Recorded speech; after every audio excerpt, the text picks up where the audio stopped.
Hello everyone. आज मैं आपको एक स्टोरी सुनाने आया हूँ। ये स्टोरी उन स्टूडेंट्स के लिए है जो ये बोलते हैं कि हम एग्ज़ाम हॉल में बैठते हैं और एग्ज़ाम देते हुए हमें ऐसा लगता है कि ये क्वेश्चन भूल गया और वही क्वेश्चन वो कर चुके होते हैं। तो नर्वसनेस आ जाती है। उन्हें ऐसा लगता है कि हम भूल जाते हैं जो चीज़ हम पढ़ते हैं। तो ये उसी से रिलेटेड एक स्टोरी है जो मैंने कहीं सुनी थी, लेकिन इसे मैंने एजुकेशन के साथ रिलेट किया है। तो ये स्टोरी क्या थी कि एक इंसान था। वो इंसान साउथ इंडिया में रहता था। बहुत पहले की बात है। वो इंसान साउथ इंडिया में रहता था और वो चाहता था कि उसके पास सुपर नेचुरल पावर्स हो। सुपर नेचुरल पावर मीन्स पानी के ऊपर चलना, हवा में उड़ना, वो कुछ ऐसी पावर्स चाहता था। तो वो बहुत बड़े बड़े सिख योगियों के पास गया जो साउथ इंडिया में थे कि मैं क्या करूँ, मेरे को कैसे ये पावर्स मिले। तो उन्होंने बोला कि एक एक योगी ऐसे मिले, उन्होंने बोला यहाँ तुम्हें कुछ नहीं मिलेगा। तुम उन्होंने एक जगह बताई फॉरेन में। उन्होंने बोला तुम वहाँ पे जाओ, वहाँ पे एक बहुत सिद्ध मोंक हैं। ठीक है, बहुत सिद्ध मोंक हैं जो तुम्हें ये पावर्स दे सकते हैं जो तुम चाहते हो। तो उन्होंने, वो भी डिटरमिन्ड था इंसान, तो उसने बोला ठीक है। तो वो पैदल चले गया, पैदल रास्ता नापना शुरू कर दिया, चलना शुरू कर दिया। और बहुत बहुत बहुत सालों बाद, या फिर लगा लो 1-2 साल बाद, 2-3 साल बाद, एग्जाम्पल के तौर पे वो वहाँ पहुँच गया। जैसे ही वो वहाँ पे पहुँचा तो उसने देखा कि वहाँ पे आसपास मोंक थे काफ़ी। तो उसने वो जो सिद्ध मोंक थे, जो सबसे बड़े थे, उनको ढूंढना शुरू किया। फिर एक दिन वो उनको मिल गए। तो जैसे ही वो मिले, उस इंसान ने कहा कि अपनी बात बतानी शुरू की कि मेरे को बहुत सुपर नेचुरल पावर्स चाहिए, पानी में चलने वाली, ये सब कुछ चाहिए। तो उन्होंने बोला कि तू इस पावर्स का क्या करेगा। बोला बस मेरे को चाहिए। वो मतलब अड़ा रहा इंसान कि मेरे को चाहिए, सिर्फ यही चाहिए। तो उन्होंने बोला, जो वो मोंक थे, उन्होंने बोला कि तुम ऐसे करना, तुम कल सुबह सुबह आना नहा के। ठीक है, एकदम सुबह सुबह। उस दिन उस टाइम पे बहुत सर्दियों का मौसम था, मतलब एकदम सर्दी बरस रही थी। तो उन्होंने बोला कि सुबह सुबह आना। वो कहता ठीक है। तो सुबह 5 बजे बुलाया था। उससे पहले नहाना भी था। तो वहाँ पे जो पानी था, उन्होंने एक पानी की एक तालाब बता रखा था कि वहाँ से तुम नहा के आ सकते हो। तो वो बहुत बर्फीला हो गया था सुबह सुबह।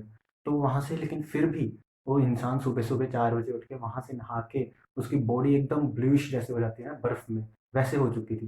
वो ऐसे करके नहा के वो उन मोंक के पास पहुंच गया। तो जैसे उनके पास पहुंचा, उन्होंने देखा कि ये तो इंसान बहुत डिटरमिन्ड है कि इसको तो चाहिए ही चाहिए, तो अब लग रहा है पता। तो उन्होंने बोला ठीक है, मैं तेरे को एक मंत्र बताता हूँ, तू इस मंत्र का जाप करेगा, तेरे को सुपर नेचुरल पावर मिलेगी। तो उसने बोला, वो खुश हो गया। तो उन्होंने इस मंत्र बताने से पहले बोला कि मंत्र बोलना है, लेकिन 3 बार साथ में, 3 बार मंत्र बोलना है, एक मंत्र के साथ एक बार पानी में डुबकी मारनी है। फिर दूसरी बार मंत्र बोलना है, फिर से पानी में डुबकी मारनी है। तो ऐसे 3 बार करना है। तो उसने बोला ठीक है। तो उन्होंने मंत्र बताया, बुद्धम शरणम गच्छामि। तो उन्होंने ये मंत्र बता दिया और बोला कि जब भी तुम ये मंत्र बोलोगे और पानी में डुबकी लगाओगे, तुम्हें सिर्फ एक बात का ध्यान रखना है।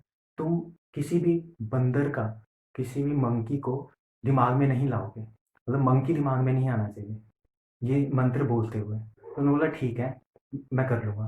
वो बहुत खुश भारत लौट आया एकदम खुशी से कि मंत्र भी मिल गया, अब तो बस डुबकी लगानी बाकी है। तो वो आया इंडिया। वो गया एक तालाब के पास। उसने सबसे पहले यही काम किया। जैसे ही उसने डुबकी लगाई, उसने बोलना शुरू किया, बुद्धम शरणम। उसके दिमाग में बंदर आ गया। वो फिर से उसने दोबारा से शुरू किया। फिर से उसने बोला बुद्धम शरणम, उसने डुबकी लगाई थी, अभी आधा ही हुआ था। फिर से उसके दिमाग में ऐसा है कि बंदर। उसको ऐसा लगा कि बंदर दिख रहा है, आंखें बंद की थी तो उसे बंदर सा दिख रहा था। उसने कहा चलो अगले दिन करता हूँ। नेक्स्ट डे किया, उसके दिमाग में फिर बंदर। फिर से नेक्स्ट डे वो डुबकी लगाने गया, उसके दिमाग में फिर बंदर। तो ऐसा उसके साथ 10, 20, 30 दिन में, 1 महीना 2 महीना चलता रहा। वो कंसंट्रेट ही नहीं कर पाया, क्योंकि उसके दिमाग में हर टाइम जैसे ही वो करने लगता था, डुबकी लगाने लगता था, उसको दिमाग में बंदर आ जाता था। तो वो इतना परेशान हो गया, इतना परेशान हो गया कि वो वापस गया उनके पास, क्योंकि उसको हर तरफ बंदर दिखने शुरू हो गए थे अब। जिस चीज़ से मना किया था, जो चीज़ दिमाग बोल रहा था नहीं करनी है, वही चीज़ हो रही थी उसको। तो वो वापस गया उनके पास और उनको बोला कि आप ये शक्तियाँ वापस ले लो, लेकिन ये जो मेरे आस-पास है मेरे को सिर्फ़ बंदर ही दिख रहे हैं पूरी दुनिया में, तो वो ठीक कर दो।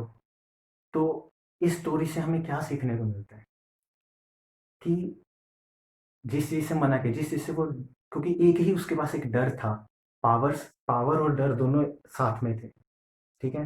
पावर ऐसे हो जाती है, डर वहीं रह जाता है, लेकिन जब ये दोनों एक साथ थे, तो इस डर ने इस पावर को ऊपर नहीं बढ़ने दिया, ठीक है? तो इसी तरह से आपको ये सोचना नहीं है जब भी एग्ज़ाम देने जाओगे कि हम भूल जाएँगे, ऐसा नहीं होता। हम भूलते क्यों हैं? क्योंकि हमें एक डर होता है और हमें हमारे दिमाग को पता होता है कि एक ही चीज़ है जो हमें डाउन कर सकती है, वो है भूलना। वो हमारे दिमाग को पहले से ही पता है। तो आपको भूलना जो चीज़ है, वो आपके माइंड में सेट हो चुकी है। उसको दूर करो, नहीं तो जैसे भूलना जैसे याद रह गया आपको कि भूलना है, ऐसे ही उसको बंदर याद रह गया था कि बंदर दिखेंगे, तो उसे दिख रहे थे। तो अगर आपको ऐसे ही भूलना याद रह गया, तो आपको एग्ज़ाम में जाओगे, आपको सबसे पहले ये आएगा कि भूल ना जाए। ठीक है? तो इसके लिए आपको सबसे पहले क्या करना चाहिए? अभ्यास। अभ्यास समझते हो? अभ्यास का मतलब होता है कि प्रैक्टिस इंग्लिश में, ठीक है? तो इतनी भी इंग्लिश कमज़ोर नहीं है। तो अभ्यास करना है। जितनी बार कर सको, जितना ज़्यादा कर सको उतना करना है। तो इसका सिर्फ़ एक ही तोड़ है अभ्यास, ठीक है? तो अभ्यास करिए, जब अभ्यास हो जाएगा अच्छे से, तो आप भूलना बंद कर दोगे अपने आप, ठीक है? तो और दूसरी चीज़ को समझना है, समझ के पढ़ना है, चाहे कम पढ़ो लेकिन समझ के पढ़ो। तो ये 2 चीज़ का अगर ध्यान रखोगे, तो कभी कोई चीज़ नहीं भूलोगे तुम एग्ज़ाम हॉल में, ठीक है?